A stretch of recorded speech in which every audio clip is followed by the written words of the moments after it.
saya juga mempertaruhkan reputasi saya. Karena saya kan di endorse oleh suplemen, yaitu dengan Scitech Nutrition Indonesia. Ya dia dari Hungaria dong, impor dari Budapest pabriknya. Tapi saya yakin bahwa suplemen itu tidak tidak mempengaruhi kesuburan pria apabila pemakainya tepat ya. Kalau saya pikir gitu, ini saya ya karena saya mikir goblok, saya belum tahu ada yang dari mana gitu. Nah, lalu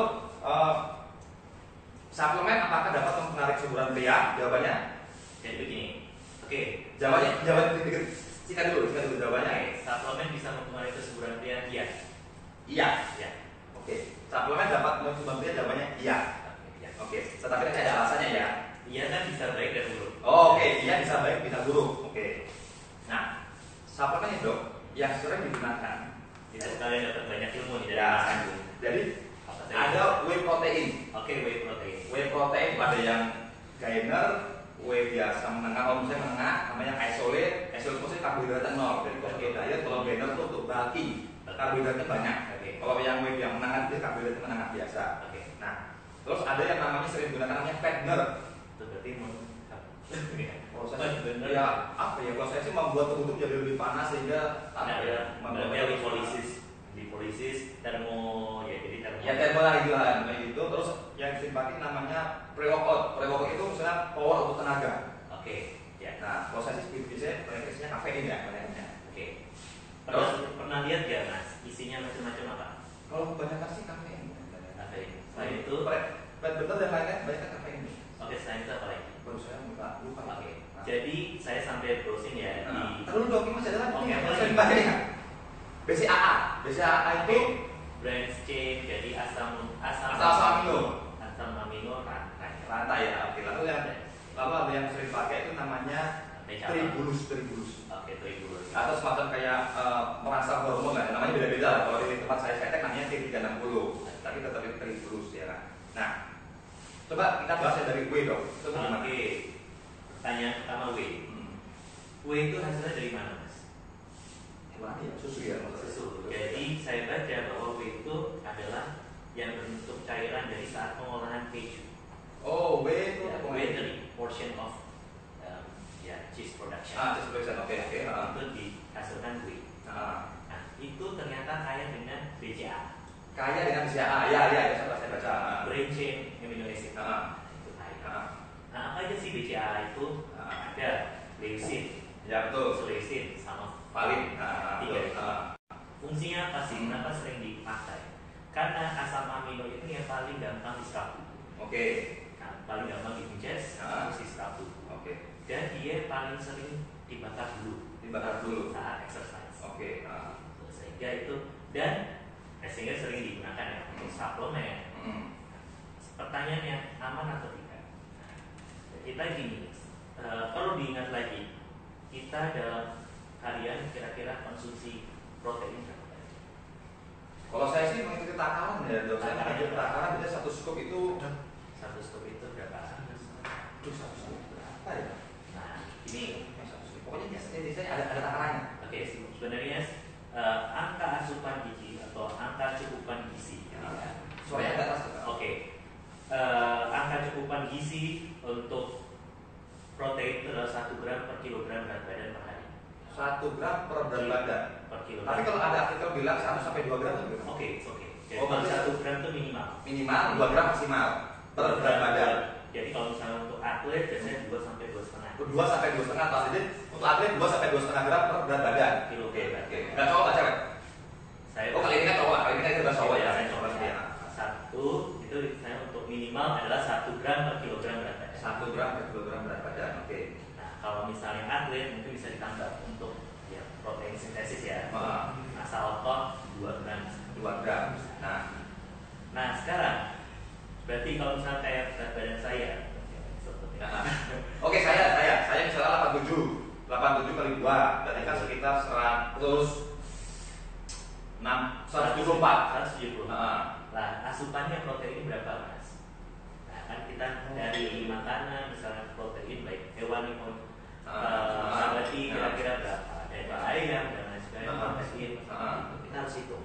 Lalu ditambahnya dengan si suplemen. Suplemen. Misal whey protein tadi ya. Whey protein. BCAA. biasanya whey protein itu satu scoop itu sekitar berapa? 24 sampai 30 gram. 24 sampai 30 gram. Nah, bagus. Jadi gini. Pertanyaan saya baca kemarin ya, kemarin ini penelitiannya di Mesir. Itu dia banyak penelitian mengenai ya, fitness, suplemen, kaitan dengan kesuburan. Penelitiannya sayangnya dia gunakan 15 gram per hari. 15 gram per hari. 15 gram per hari. Oke. Si BCAA dan whey protein itu ya dikatakan relatif aman. Aman dengan takaran 15 gram sehari. Sayangnya dia penelitiannya 15 gram. Oh, sayangnya 15 gram. Jadi artinya cuma 15 gram gitu ya. 15 gram. Belum ada penelitian lebih lanjut lebih dari itu. Penelitian 15 gram per hari di Mesir untuk ya kayak orang saya biasa ya, dengan ditambah fitness 3 kali seminggu. 3 kali seminggu. Nah, terus saya nggak merokok dan pola hidup sehat lainnya, ternyata bisa menurunkan berat badan. Fat burner lah, fat loss. Hormon juga lebih baik. Sperma juga lebih baik. Katakan itu. Istilahnya motilitas atau gerakan sperma lebih baik. Penelitian masih 15 gram. Ya kita tunggu penelitian. Kalau bisa di Indonesia. Nah, berarti menurut dokter whey protein ini untuk kesuburan pria ada manfaatnya. Ada manfaatnya. Tapi ada takarannya. Ada takarannya. Nah, takarannya kalau untuk yang biasa 24 sampai 30 gram itu untuk sehari. Tadi ya makanya saya cari itu penelitian yang ada 2020 Januari kemarin. Baru 15 gram. Oh gitu. Itu tahun 2020 ya. Nah, biasanya kan penelitian awalnya di hewan coba. Ya. Penelitian tahun 2017 itu menggunakan si kelinci. Kelinci. Penelitiannya mengatakan penggunaan whey protein yang isolate. Ya, isolate itu dikatakan tidak mempengaruhi. Tidak ada efek buruknya terhadap testis. Oh, berarti tidak ada efek buruk terhadap testis. Benar. Walaupun tidak ada. Jadi itu penelitian masih pada hewan. Jadi si kelinci dikasih setiap hari whey protein. Yang isolate. Saya lupa kadarnya dia kasih berapa selama 6 minggu. Terus setelah itu dia kelincinya dibedah, dilihat buah kulitnya, testisnya ada perubahan nggak, ada perdarahan atau dan lain sebagainya. Ternyata enggak. Jadi kalau yang dikatakan berbahaya bagaimana?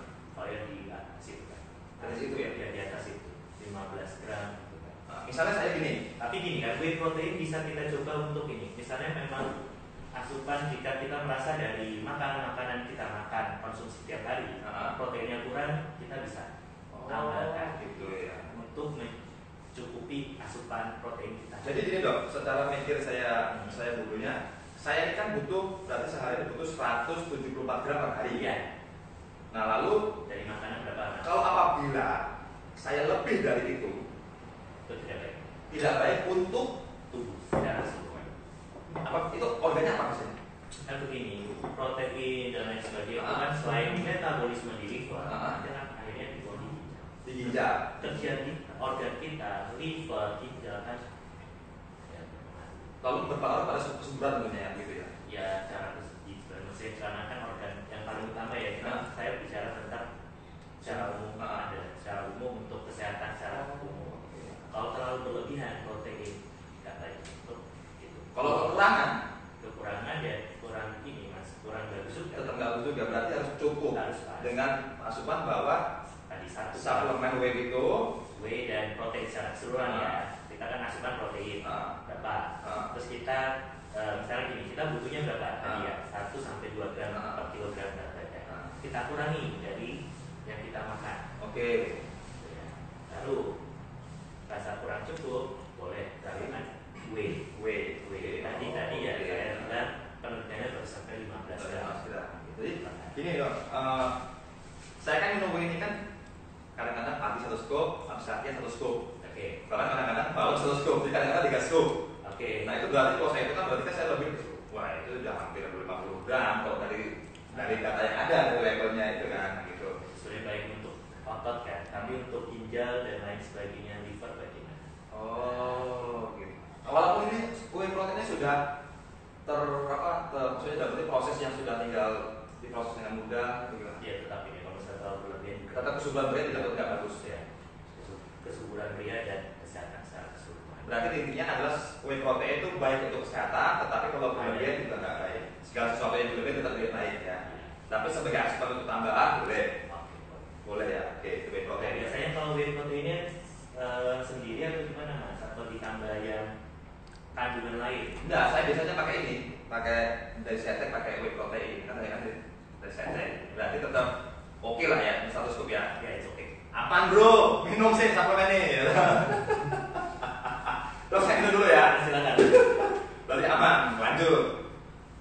Oke, itu pertama dari whey ya. Whey. Nah, terus yang kedua, fat bener. Fat bener. Ya, bener. Istilahnya adalah pembakar lemak. Ya, bakar lemak. Biasanya digunakannya pas apa? Diet atau orang yang mengurangkan berat badan. Oke.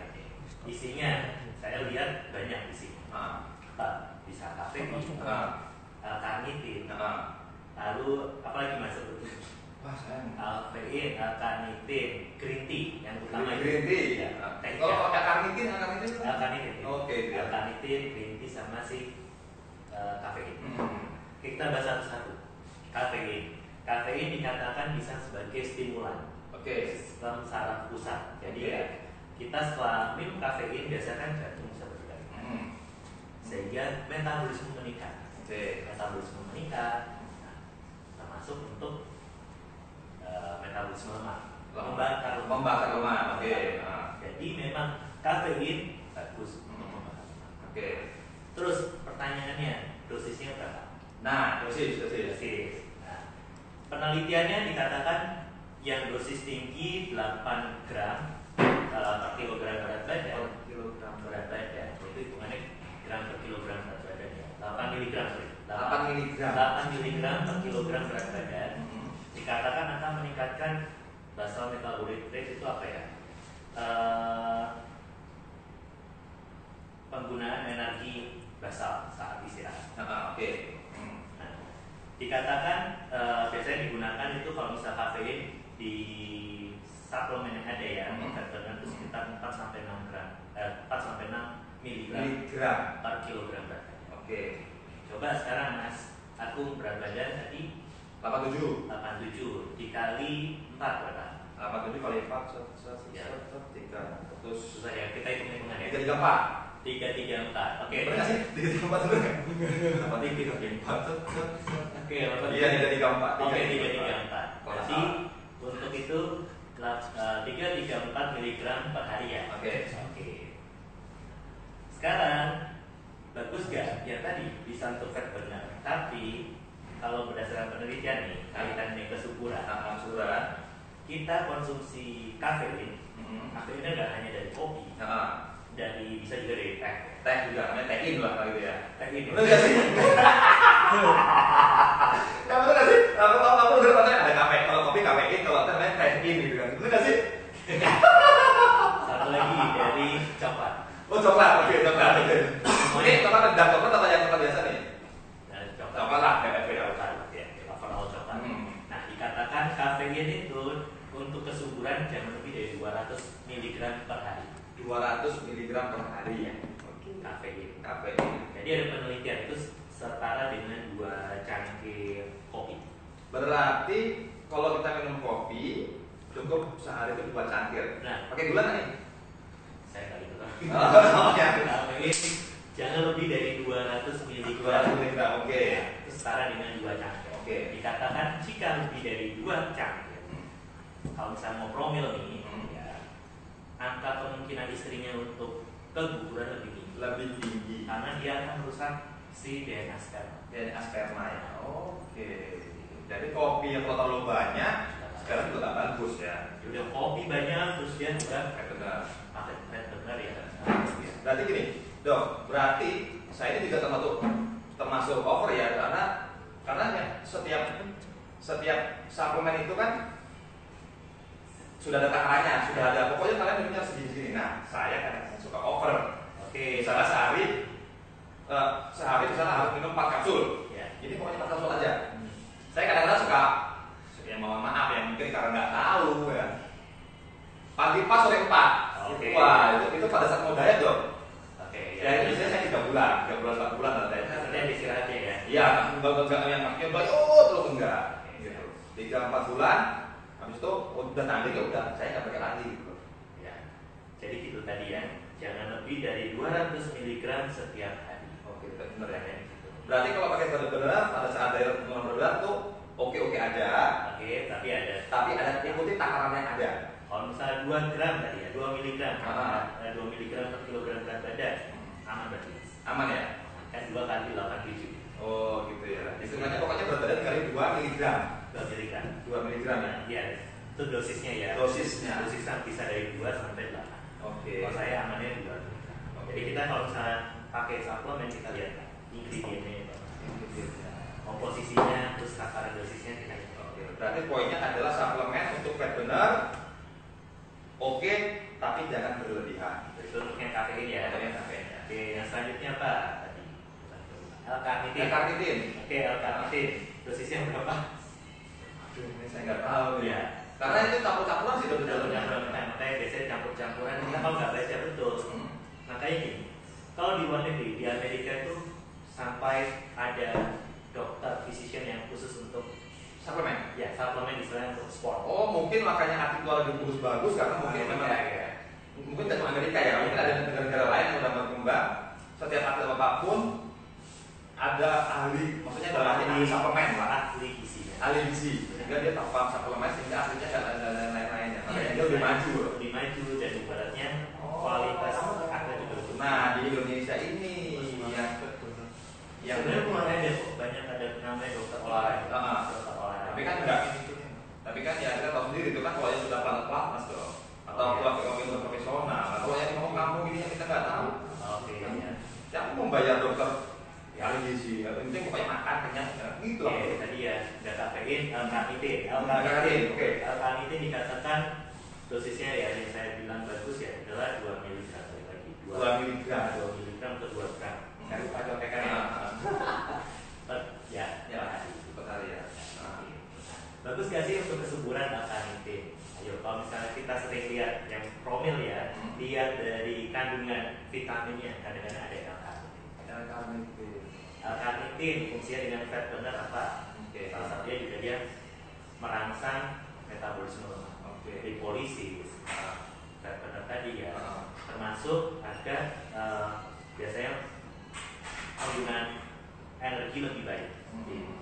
Nah, hubungan sama sperma. Biasanya L-karnitin itu digunakan juga untuk suplemen. Bisa untuk apa? Untuk meningkatkan pergerakan sperma. Iya. Berarti pakai L-karnitin lebih gesit. Betul. Kalau dosisnya lebih cukup L-karnitin. Biasanya dosisnya itu 2 gram. Berarti dia bisa membuat gesit. Iya. Oke, berarti oke lah. Oke, L-karnitin. Makanya ada dosisnya. Ada dosisnya. Itu L-karnitin. Selanjutnya green tea. Ada tuh green itu ada. Saya baca. Green tea, teh hijau. Dia kayak antioksidan juga. Dia juga bisa salah satunya tadi untuk merangsang metabolisme. Jadi dia memang bagian dari fat burner. Dan penelitiannya untuk kesehatan laki-laki ya kesuburan. Oke ya. Dosisnya masih belum saya lihat banget ya. Dosisnya belum lihat banget, tapi dia kayak dengan namanya fenol ya. Fenol itu antioksidan. Penangkal radikal bebas. Berarti ini ya, saya kan suplemennya kan biasanya dari luar nih. Impor dia sudah ada labelnya, sudah arti takarannya. Berarti kita ngomongnya kita pakai fat burner pada saat diet itu ikuti aja lah takarannya itu ya. Jangan berlebihan. Ikuti takarannya yang ada sudah cukup. Berarti karena mungkin pabrik sudah terpercaya ya. Terpercaya. Sudah ada kok labelnya. Oke, itu untuk fat burner ya. Benar. Oke, yang ketiga apa tadi yang pre-workout itu untuk power. Oke, untuk power. Biasanya kandungannya apa aja ya? Kalau untuk power ya ada kafein juga sih. Ya ada kafein, terus apa lagi mas? Apalagi kalau pre-workout ada arginin. Arginin. Maklum ya kan? Kreatin, arginin ya. Saya tahu arginin ya. Oke. Yang pertama kafein tadi yang bersama ya. Tadi ya itu oke ya. Tapi ada takarannya ya. Takaran dosis dosisnya. Oke, yang kedua tadi apa? Arginin. Pernah itu nggak tahu obat-obat kuat kadang-kadang ada tulisannya penambahan arginin. Jadi obat-obat yang murah-murah apa yang mahal nanti dong? Yang jalan-jalan nanti yang obat-obat murah lagi di Spolebu, buka merah tentu. Fungsi arginin itu apa? Itu apa tuh? Jadi fungsi arginin itu untuk meningkatkan nitric oxide. Nitric oxide, oke. Itu apa sih? Itu pembuluh darah ya? Ya, untuk vasodilatasi. Pelebaran pembuluh darah. Pelebaran pembuluh darah. Jadi kalau digunakan saat sebelum latihan, itu bisa memperlancar aliran darah. Memperlancar aliran darah. Sehingga akan lebih oke. Lebih oke. Nah, tapi nitric oxide itu juga dia oksidan. Oksidan. Radikal bebas. Kalau berlebihan tidak. Tadi ya, nitric oxide itu prekursornya atau bahan dasarnya adalah arginin. L-arginin. Ya, arginin sama L apa ya? Saya lupa. Dan itu bisa didapatkan dari semangka. Semangka. Oh, semangka justru buah semangka. Buah semangka itu ada citrulline ya, proses citrulline. Dia akan diubah menjadi arginin dan arginin akan sebagai prekursor dari nitric oxide. Nah, ini produk saya yang namanya Setek, ini namanya mega arginin. Oke. Nah, itu juga sama produk mega arginin, isi arginin. Itu berarti kalau untuk kesuburan pria kalau bisa lepas, nah arginin itu oke sebenarnya ya. Kan sebenarnya gitu ya. Nitric oxide itu penting. Apalagi itu penting. Ya, untuk faktor dilatasi, untuk mereka yang ada gangguan seksual. Dia bisa memperlancar aliran darah. Oh, sehingga oke. Ya, betul. Keren. Oke. Asal jangan berlebihan. Kalau berlebihan juga dia merusak si pembuluh darah. Berarti ini nggak perlu obat kuat, cukup pakai mega arginin, cukup dosis bisa keren lah gitu ya. Dosisnya tadi ya. Dosisnya ya. Oke. Dosisnya sekitar 4-6 miligram per sekian. Oke. Tuh, terus apa lagi ya? Kreatin ya. Kreatin. Nah, kreatin ada di produk kreatin nggak ada nih. Kreatinnya sebenarnya dari mana? Dari oat ya. Apa namanya? Oh, aku sih bilang sisa dari protein. Sisa dari protein ya. Iya, itu oke juga. Itu gimana? Iya, itu oke lah. Jadi ada dosisnya juga. Kreatin juga oke lah sebutan. Oke, berarti pre-workout apabila digunakan dengan takaran yang pas dapat membuat power bagus untuk stamina, untuk fitness, dan bagus untuk kesuburan pria dan seksual juga bagus gitu ya. Tapi kalau berlebihan tetap menurut gitu ya. Dan nggak bagus juga tadi ya nitric oxide-nya, radikalnya. Gitu, ingat jangan terlalu banyak pre-workout. Ya. Ya apalagi ya. Kita dulu soalnya kan kita sini. Kedengar. Masuk. Halo. Tadi apa ya? BCAA. Oke, BCAA tadi ya ada apa namanya? Ya sama-sama. Ya sama-sama. Kalin, leusin atau apa lagi? Kalin, leusin. Kalin dulu. Leusin. Bagus guys, bagus ya tadi ya. Bagus ya, bagus sampai ya bagus ya. Tribulus. Oke, tribulus. Nah, ini tribulus ini kalau orang fitness ya kata-kata dulunya adalah kamu pakai ini nanti badanmu jadi gede karena menambah hormon testosteron. Nah itu bahasa kasarnya, tapi nggak tahu bahasa teori ini. Oke, penelitian tentang tribulus dan saya juga jadi ya gini, saya tanpa nyebut merek, bahwa tribulus kadang-kadang sering saya gunakan untuk kesuburan laki-laki. Untuk kesuburan, untuk terapi. Karena dia baik untuk meningkatkan hormon testosteron. Oke. Dia akan meningkatkan yang namanya DHEA. Oke. Dihidroepiandrosterone. Oke. Itu adalah testosteron yang dosisnya rendah. Oke. Kadar yang rendah. Oke. Dia bisa meningkat. Jadi dalam waktu 3 sampai 6 bulan. Nah, ini gini dong. Ini ada polemik nih ya. Kamu kalau udah umur 35 ke atas atau 30 ke atas pakai tribulus itu nggak pengaruh. Karena yang aslinya alam ini sudah berkurang. Kamu kalau pengen gede ini harus dari luar, atau masukkan testosteron dari luar. Itu gimana? Apakah tribulus itu bisa dipakai sampai umur berapa? Sebenarnya oke ya, tapi kan tahu ya bahwa memang itu suplemen hanya herbal ya, itu kan untuk kita gunakan merangsang. Oh. Tapi yang namanya tadi kalau sudah umur 40, 45, sudah ada penuaan. Berarti itu nggak pengaruh, makan obatnya nggak pengaruh. Ya bisa memperlini aja sih, saya memperlama aja ya. Emang tapi nggak akan terlalu signifikan ya. Jadi tetap kalau misalnya umur yang sudah kasar umur tadi 25 sampai 35 masih oke lah ya pakai itu. Tapi kalau udah 35 ke atas pakai itu menurut dokter udah enggak deh kayak gitu ya. Iya boleh tapi ya tahu lah maksudnya tidak akan sebaik kalau misalkan saat muda. Oh gitu ya. Berarti tribulus itu tetap oke, bagus untuk kesuburan, tetapi harus tepat guna ketika tepat dosis, tepat guna di saat umur 35 tahun. Sampai itu 35 Ya gitu. Oke. Ntar ya. Oke, siap. Oke, sekarang kalau Tribulus yang saya biasa gunakan dosisnya berapa sih gitu ya. Dikatakan kalau saya biasa gunakan dosisnya 500 mg sampai 750 mg. Bentar. Berapa lama? Ini berapa menit sih kita? Ini tambah 9. Masih langsung udah, masih 20. Masih. Tapi masih jalan. Masih. Berarti tadi yang tadi Hampir 1 jam, tapi berarti berapa jam sih? Biasanya sejam. Sejam biasanya berarti. Ya wes, ini terakhir Tribulus, berarti kita masih ada PR untuk yang steroid ya. Next month berarti ya. Berarti ini udah selesai berarti? Belum. Masih lanjut aja. Bisa enggak? Maksudnya maksimal 1 jam. Maksimal 1 jam ya kalau Masih 1 jam saya itu berhenti. Oh, berarti bilangin lagi dong.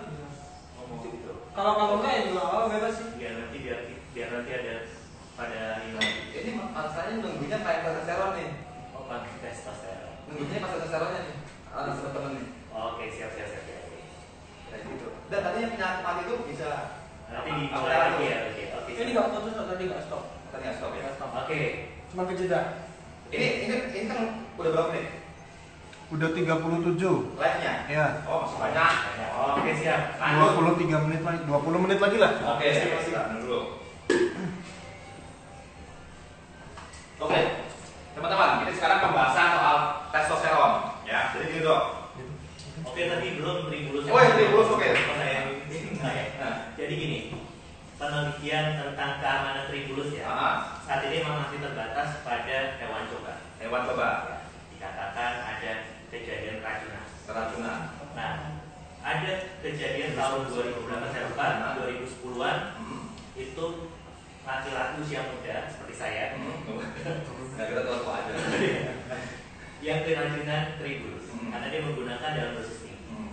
Dikatakan keracunan akutnya apa? Perusahaan ginjal, liver, dan jantung. Oh, ada laporan satu laporan. Oke. Jadi yang memang harus hati-hati. Harus tetap. Pokoknya intinya poinnya adalah suplemen oke untuk kesuburan asalkan sesuai dengan dosis. Dan ingat ya, lihat ya, komposisinya ya. Komposisinya apa? Pokoknya yang ada tentang testosteron. Oh gitu ya. Bukan testosteron ya, Steroidnya, oke. Yang Ben ya. Tapi saya rasa suplemen yang ini kayaknya yang nggak ada lah. Tapi mungkin ada beberapa merek. Tapi nggak ditulis ya. Ya, rata-rata kayaknya masih aman lah. Berarti suplemen buat tetes mania, sesuai dengan takarannya, oke. Berarti untuk mematahkan bahwa suplemen untuk kesuburan, mengganggu kesuburan, mengganggu organ itu ya kalau takaran bisa, tapi kalau takarannya 1 hari sekali ya oke lah. taati lah. Oh gitu. Pokoknya yang penting sesuai